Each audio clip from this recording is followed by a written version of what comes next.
Good morning, everyone. So, today we are going to continue with the practice sheet. With the pending questions, we are going to continue further.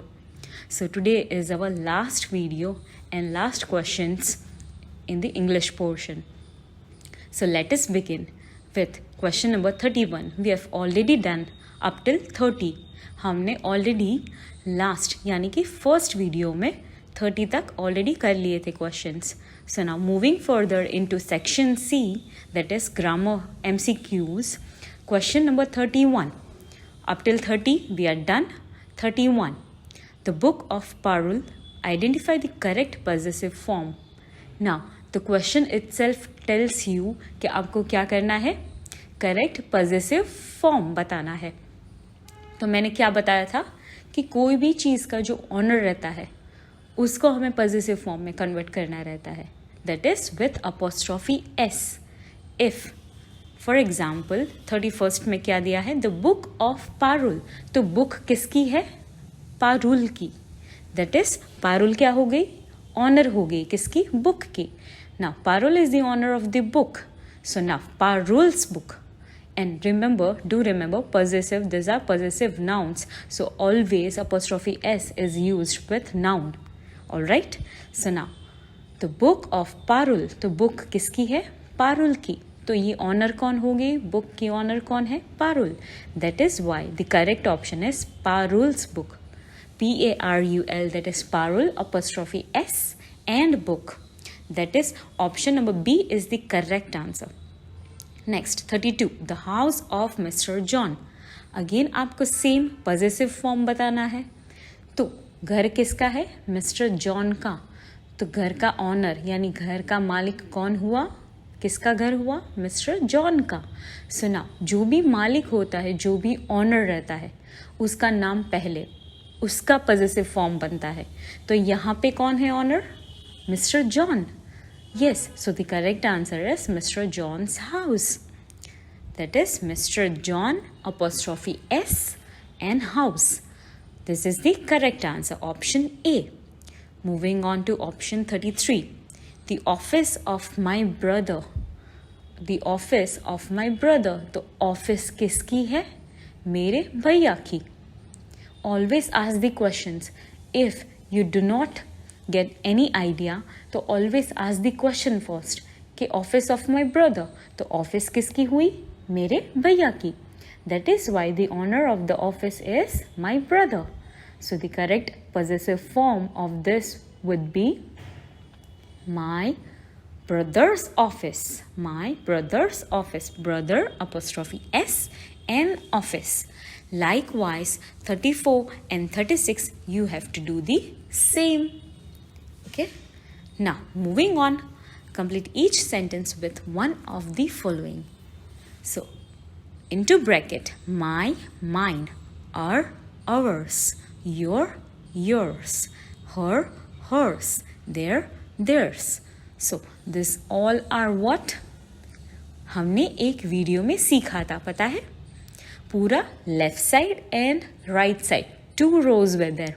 And one of was possessive adjective and the other was possessive pronoun. So the first line or the first row is possessive adjective. याद है मैंने PA करके लिखवाया था. उन सारे words के ऊपर जो possessive adjectives थे उसके ऊपर मैंने PA करके लिखवाया था and the opposite side उसकी लाइन में possessive pronouns थे. So in short, my, our, your, her, their are all possessive adjective. And the rest, that is with S वाले जो है, except mine, इसका possessive pronoun my का mine हो जाएगा. Rest of our ours, yours, hers, theirs are possessive pronouns. So now, you have to use the correct possessive adjective or correct possessive pronoun into this blanks. आपको पहचानना है. अगर possessive adjective already दिया है तो आपको possessive pronoun का use करना है. But if possessive pronoun दिया गया है तो आपको possessive adjective लेना है in the blank. So now first one, this is your scooter, the scooter is dash. तो ऊपर की लाइन में पढ़ो, दिस इज योर स्कूटर, तो योर क्या हो गया, पॉजेसिव एडजेक्टिव, तो उसका पॉजेसिव प्रोनाउन क्या हो जाएगा, yours. Yes, that is right. In exam if ये पूछा गया तो जो ऊपर इनटू ब्रैकेट है वो सारे फुल फॉर हेल्प बॉक्स नहीं दिए जाएंगे। You have to directly write possessive adjective और पॉजेसिव प्रोनाउन। ओके, बट यहाँ पे for your practice I have given the help box, but in exam the help box will not be given. Moving further, 37, those are dash shoes, those shoes are hers. तो मैंने क्या कहा था कि possessive adjective जो होता है उसके पीछे ऑलवेज नेमिंग वर्ड आएगा, but when it comes to possessive pronoun तो वो सबसे आखिर में, लास्ट में होता है। उसके पीछे कोई भी नेमिंग वर्ड या तो कोई भी वर्ब कुछ भी नहीं होता। Possessive pronoun always comes at last. तो यहाँ पे those are dash shoes and those shoes are hers, तो ये जो सेकेंड लाइन है दोज शूज आर हर्स, तो उनमें जो हर्स है वो क्या है, possessive pronoun. Why? Because it comes at last and no naming word has been given after hers. So now, what are you going to put in the blank? Yes, that is her. That is possessive adjective. क्यों?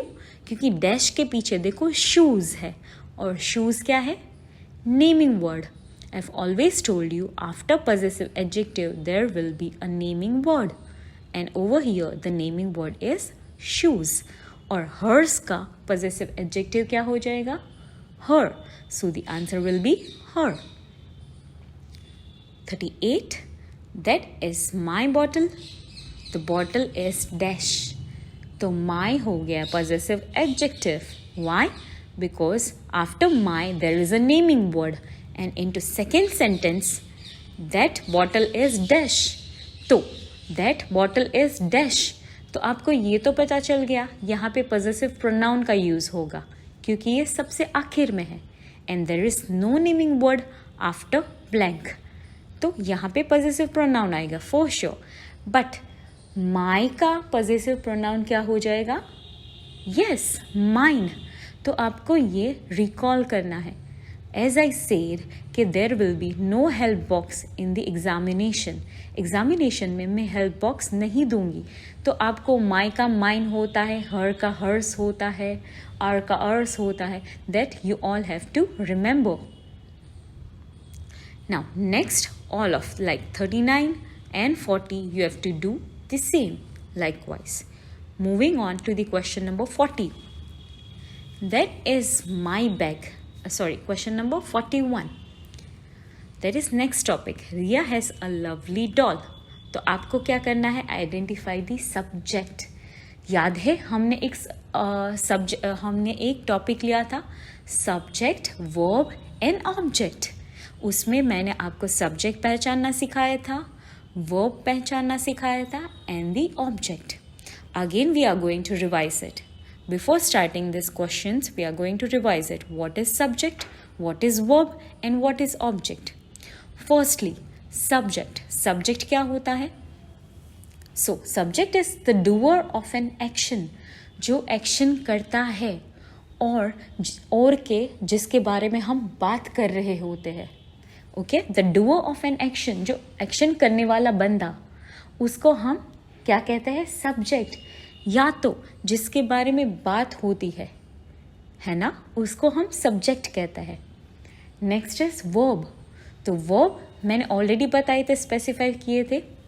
One is special verb and one are action verbs, है ना। Action verb sleeping, eating, laughing, joking, whatever are action verbs and another are is am you, all are special verbs. Okay, so next is verb. तो verb already आपको पता है identify कैसे करना है। Verb कैसे होते हैं? एक्शन वर्ब होते हैं या तो स्पेशल वर्ब होते हैं।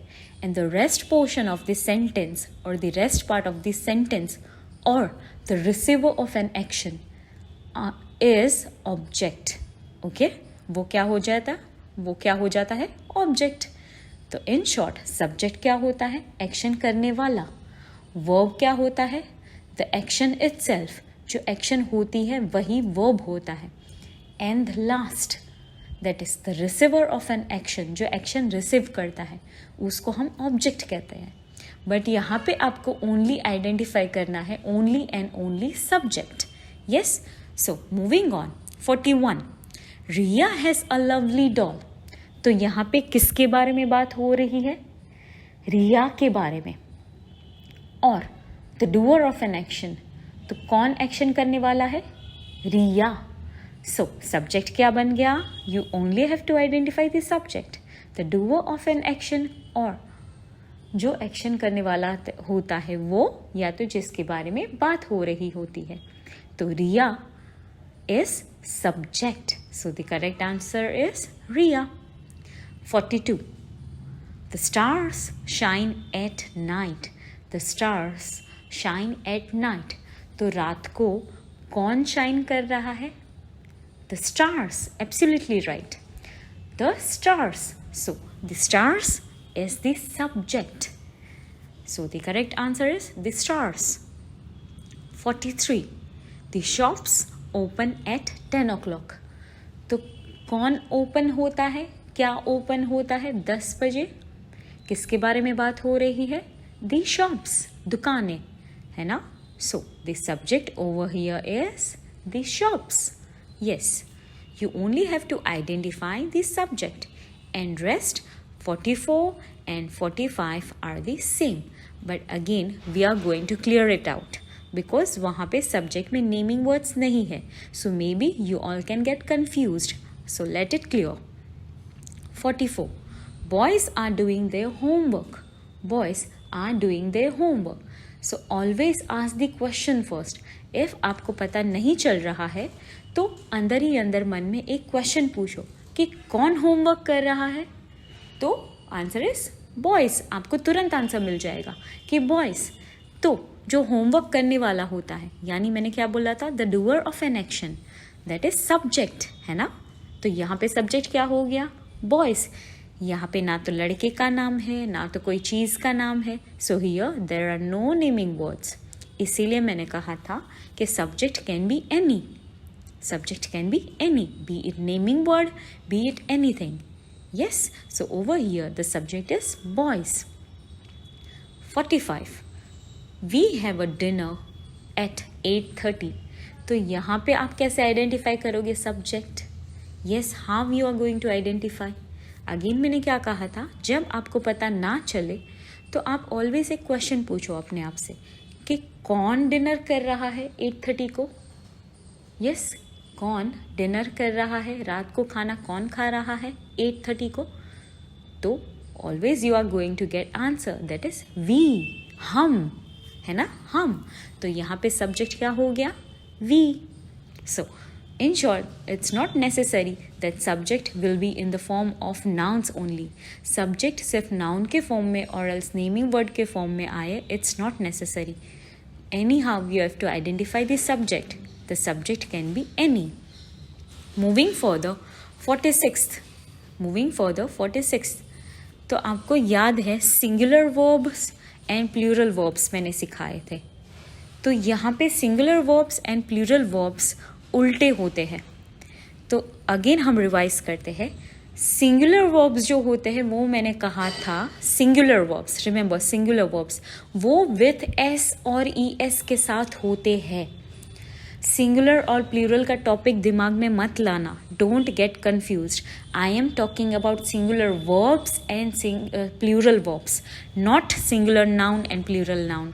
यहाँ पे वर्ब्स की बात हो रही है, इसीलिए टोटली उल्टा हो जाएगा सिंगुलर एंड प्लूरल से. यहाँ पे सिंगुलर वर्ब जो होते हैं वो एस वाले होते हैं या तो ई एस वाले होते हैं.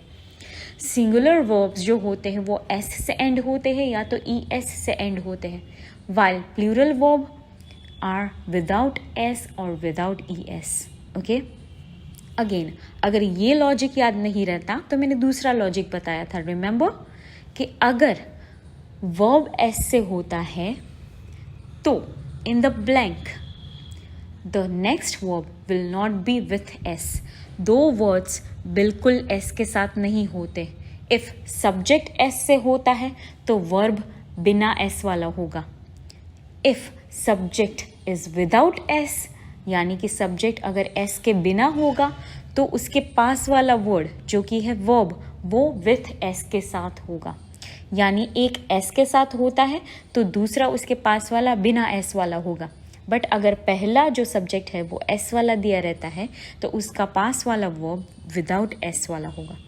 चलो let's study further. 46 stars dash at night. Now ignore the bracket. उसमें दो आपको ऑप्शंस दिए गए हैं. Yes, shine and shines. दो ऑप्शंस कौन से हैं? शाइन और शाइन्स. वर्ड दोनों सिमिलर है बट एक एस से एक एस के साथ है और एक बिना एस वाला है ऑप्शन में, है ना.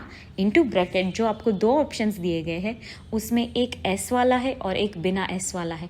तो आपको करेक्ट आंसर बताना है कि कौन सा आएगा इन द ब्लैंक, एस वाला या बिना एस वाला. तो अभी अभी मैंने क्या कहा था बिफोर स्टार्टिंग दिस टॉपिक कि अगर सब्जेक्ट एस से स्टार्ट होगा तो वर्ब क्या होगा? बिना एस वाला. तो यहाँ पे स्टार्स सब्जेक्ट क्या है? स्टार्स. तो स्टार्स जो है सब्जेक्ट वो किसके साथ है? एस के साथ, है ना. वो एस के साथ एंड होता है. तो मैंने क्या कहा था, अगर ये एस के साथ एंड होता है तो दूसरा जो वर्ब होता है वो बिना एस के साथ हमें यूज़ करना है.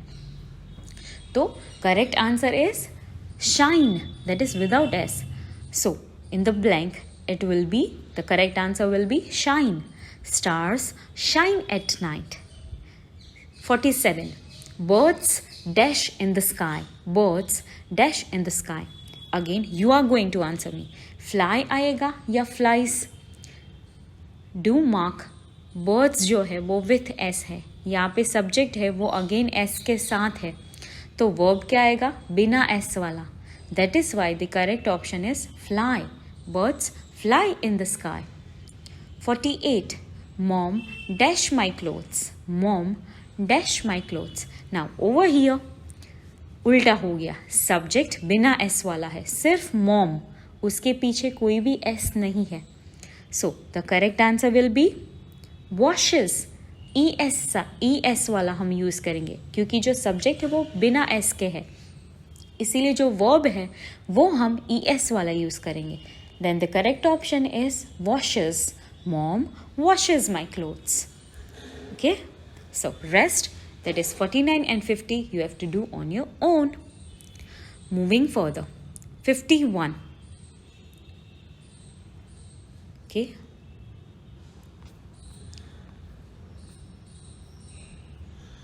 Okay, 51 option. We go to school daily. We go to school daily. तो आपको क्या करना है? Tick the correct option for the underlined subject. क्या करना है? आपको जो अंडरलाइन किया गया है वो ऑलरेडी सब्जेक्ट है, आपको बता दिया गया है. जो सब्जेक्ट यहाँ पे अंडरलाइन किया गया है आपको बताना है कि वो सब्जेक्ट प्लूरल है या सिंगुलर है. सो ईजी है ना. वो सब्जेक्ट जो है वो सब्जेक्ट है वो प्लूरल है या सिंगुलर है, बहुत ही ईजी है. बट आपको क्या करना है, यहाँ पे ऑप्शंस दो दिए गए हैं, that is P and S. तो पी है वो प्लूरल है और एस जो है वो सिंगुलर है. So I have used p for plural and s for singular. Yes. So 51th we go to school daily. तो मैंने आपके लिए सब्जेक्ट को ऑलरेडी अंडरलाइन कर दिया है. तो वी जो है वो सिंगुलर है या प्लूरल है? If I convert we in Hindi, that becomes हम. That becomes हम, यानी हम स्कूल रोज़ जाते हैं. तो हम जो है वो हो गया क्या? एक नहीं है, बहुत सारे हैं हम. क्या हो गया? Plural. Yes. So the correct option is P, plural. Next, 52. Boys are playing cricket. Over here, the subject is boys. तो सिर्फ बॉय नहीं है, बॉयज है, BOYS, ढेर सारे लड़के. Again the answer is P, that is plural. Likewise 53 also you have to do the same. Moving on, 54. Tell the correct subject, the verb and the object in each sentence. तो आपको क्या करना है, यहाँ पे एक पूरा सेंटेंस दिया गया है, उसमें से आपको सब्जेक्ट भी आइडेंटिफाई करना है, correct object and correct verb, तीनों ही आइडेंटिफाई करने हैं. ओके. आपको 2 ऑप्शंस दिए गए हैं, उनमें से कौन सा सही ऑप्शन है वो आपको बताना है. 54. Anu is singing a song. Anu is singing a song. So there are 2 options, option A and option B. तो पहले तो हम ऑप्शन को इग्नोर करके खुद ही सही आंसर को इमेजिन करेंगे. अनु, तो कौन यहाँ पे सॉन्ग गा रहा है? I told you what is subject, that is the doer of an action, और कि जिसके बारे में बात हो रही होती है. तो यहाँ पे कौन गाना गा रहा है? अनु. तो सब्जेक्ट क्या हो गया? Anu. And next that is verb. तो वर्ब क्या हो जाएगा? सिंगिंग. क्यों? क्योंकि गाना गाना इज एन एक्शन. गाना गाना that is singing is an action.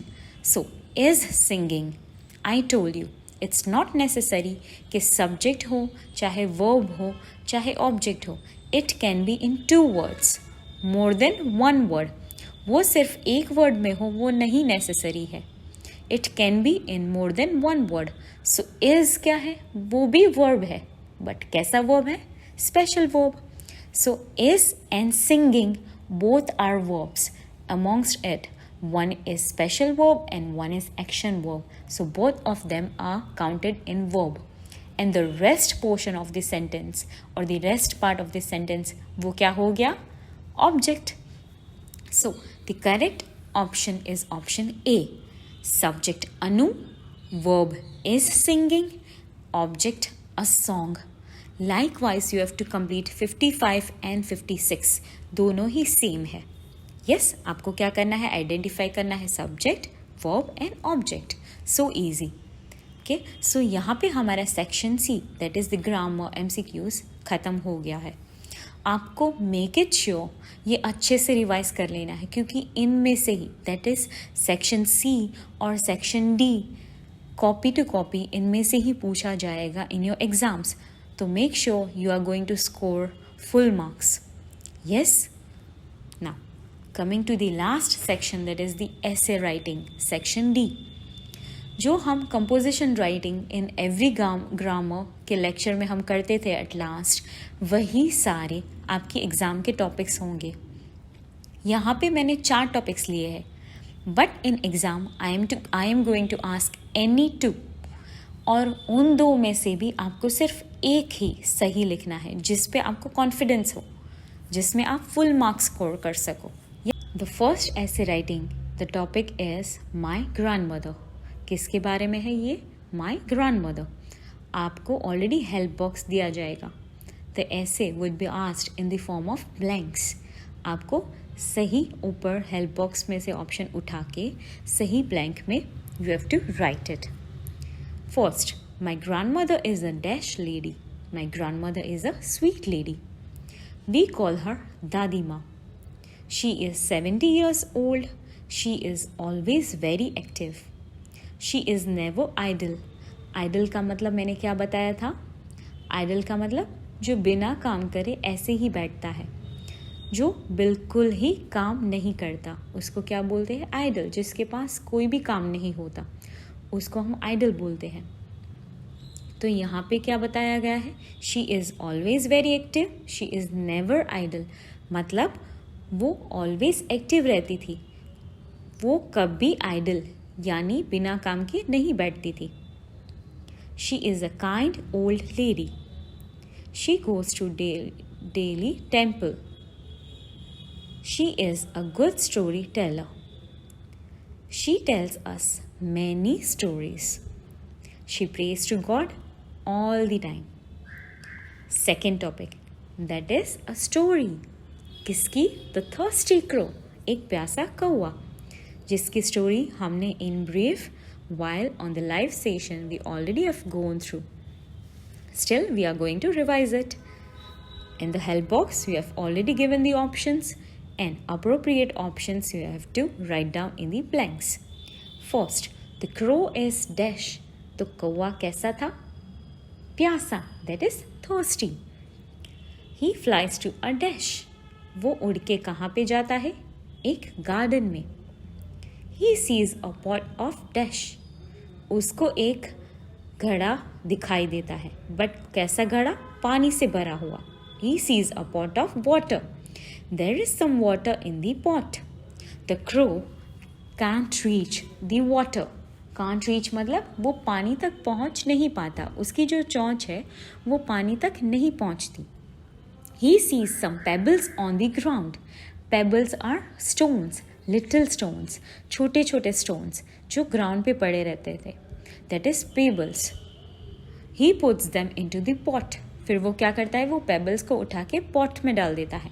Then the water comes up.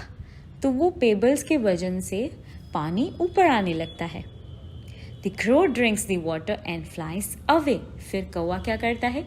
वो पानी पी लेता है और उड़ जाता है. The crow was very wise. The crow was very wise. Wise का मतलब क्या होता है? एकदम शातिर, sharp.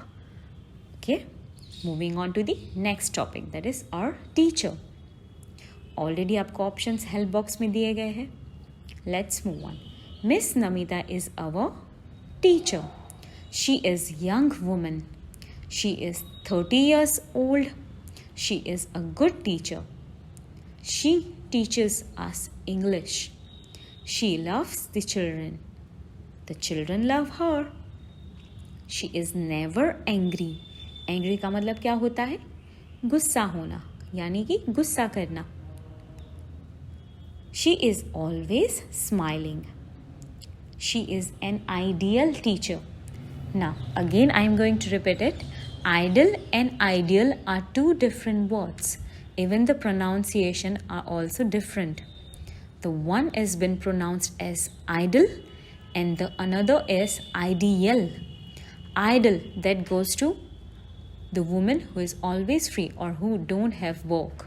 Okay, and ideal, that is an appropriate or a suitable. That becomes ideal. So idle and ideal are two different words and also it differs in meaning also. Yes, moving on to the last and the fourth topic, that is the fox and the grapes. Again, it's a very nice story. Help box already is given. Moving on to the blanks.